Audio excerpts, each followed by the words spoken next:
Hi යාළුවනේ කොහොමද ඉතින් ඔයාලට ඔන්න අද මම එළවලු සුප් එකක් තමයි හදන්න යන්නේ. ඉස්සෙල්ලාම ඉතින් කැරට් අලයක් අරගෙන ඒක සුද්ධ කරන්න තමයි මම මේ හදන්නේ. පොඩි කැරට් අලයක් තමයි ගත්තේ. මොකද වැඩිපුර හැදෙන්නේ නැහැනේ. ගෙදර 4 දෙනාට 5 දෙනාට තමයි හැදෙන්නේ. ඒ නිසා මේක ඇති කියලා මට හිතුණා. මම ගත්තේ කැරට් ගෙඩියක්, අල ගෙඩියක්, ඊට පස්සේ ගොටුකොළ ටිකක්, ඊට පස්සේ පරිප්පු මිටක්, ආයේ සුදු ලුණු ටිකක්, මම තව ගෝවා ටිකකුත් ගත්තා. මං හිතනවා අද එළවලු සුප් එක ගොඩක් රස වෙයි කියලා. මම ඉතින් කැරට්ුත් ගත්තා, අලත් ගත්තා, පරිප්පුත් ගත්තා, විශේෂයෙන් ගෝවා ටිකකුත් ගත්තා. ඒ වගේම කොළ ජාතිකුත් ඕනි කියලා හිතලා ගොටුකොළ ටිකකුත් ගත්තා. අමතකුණානේ කරපිංච ටිකකුත් ගත්තා. ඒ ටිකටත් එක්කම සුදු ලුණු බික් 3-4කුත් ගත්තා. ඒ ඔක්කොමත් දාලා තමයි මම අද එළවලු සුප් එක හදන්න යන්නේ. ඔන්න එක අල ගෙඩියක් හරි.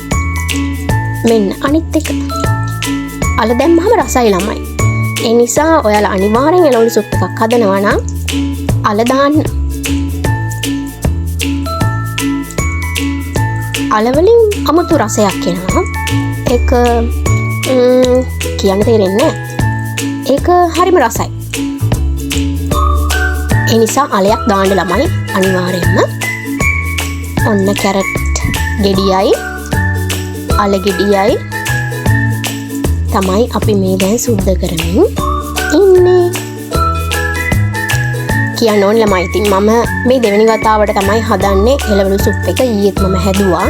ඊයේ නම් ගෝවා දාන්න අමතකුණා. ඊයේ මම දැම්මා මේ වට්ටක්කා මේ කෑල්ලක් තිබිලා ඒකත් මම දැම්මා. ළමයි මට අමතක වෙච්ච දෙයක් තව තියෙනවා. ඔයාලා දැක්ක නේද වීඩියෝ එකේ? ලීක්ස් මම අරගෙන ලීක්ස් ටිකකුත් ඔන්න මම දැම්මා සුප් එකට.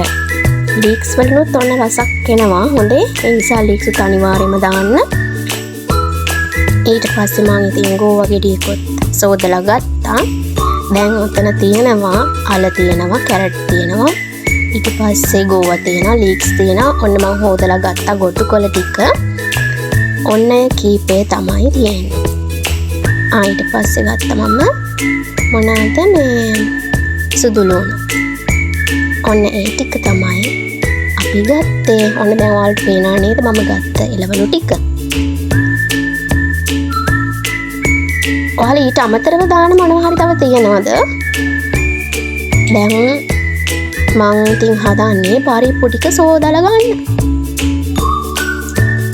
හොඳට සෝදන්න ළමයි. 3 පාරක්වත් අඩුම හොදන්න ඕනි කියලා තමයි අපේ අම්මා කියන්නේ.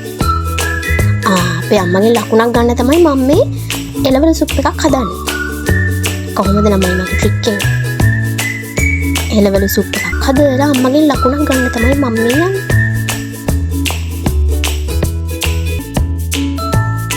පරිප්පු ටිකත් හේදුවා ළමයි. ඔන්න මම දැන් යන්නේ පරිප්පු ටික එළවලු සුප් එක හදන භාජනයට දාගන්න. ඔන්න මම දැන් ඇතිලියට පරිප්පු ටික දාන්නයි හදන්නේ.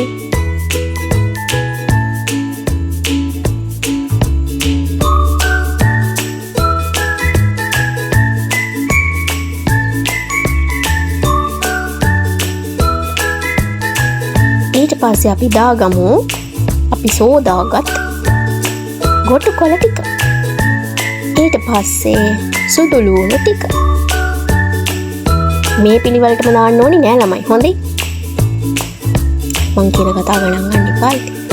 ඊට පස්සේ අපි දාගමු කැරට් ටික. ටිකක් මික්ස් වෙලා ළමයි. පිහුවන්නට ඉඩ මදි. ඊට පස්සේ අපි දාගමු ගෝවා ටික. ඊට පස්සේ අපි දාගමු අල ටික. ඉතුරු ඔක්කොම අපි ඔන්න දාගන්නයි යන්නේ. එළවලු ටික ඔන්න අපි දාගත්තා. ඊට පස්සේ ඉතින් අපි ලුණු දාන්නයි යන්නේ. ලුණු සල්පයක්.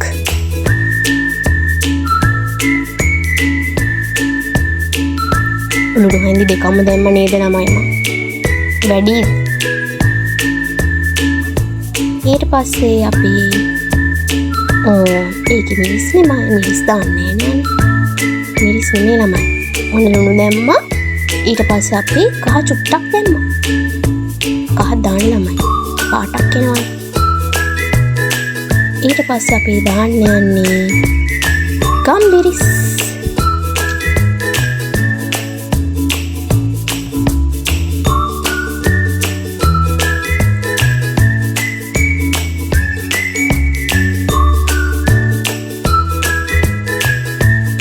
ඊට පස්සේ අපි දාගමු පහේ කුඩු.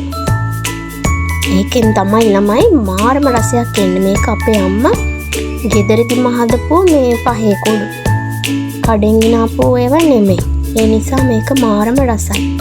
ඔන්න අපි දැන් ඇතිලිය ලිපෙන් තියන්නයි හදන්නේ.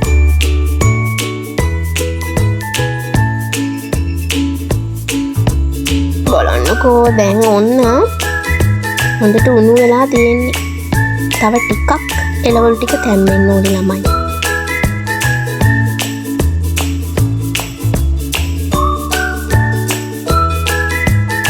ඊට පස්සේ තැම්බුණු එළවලු ටිකක් අරගෙන බ්ලෙන්ඩ් කරන්නයි හදන්නේ. ඒ බ්ලෙන්ඩ් කරපු ටික අපි ආයෙමත් අර සුප් එකට දාන්න. එතකොට හරි ක්‍රීමි ගතියකින් සුප් එක එනවා ළමයි. ඒ නිසා අනිවාර්යෙන්ම ඒ වැඩේ කරන්න. මොකක්ද වැඩේ? එළවලු ටිකක් අරගෙන තැම්බිච්ච එළවලු ටිකක් අරගෙන ඒක අපි ආයෙමත් බ්ලෙන්ඩ් කරලා සුප් එකට එකතු කරනවා. ඔන්න දැන් ළමයි අපේ සුප් එක හරි. සුප් එක රෙඩි.